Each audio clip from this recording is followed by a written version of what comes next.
So, yan guys. That will be all. Tapos na po ang aking class.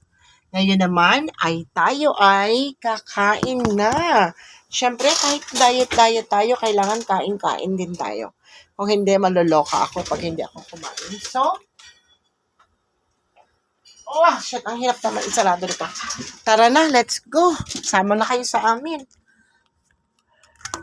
At doon sa mga, ang dilim. Doon sa mga mahihilig mag-comment dyan na, ay, ano ba yan? Ganyan ang ulam. Sige lang. Go lang. Maganda yan. Tuloy natin. Di ba? Honey. Say hi. Hi ka.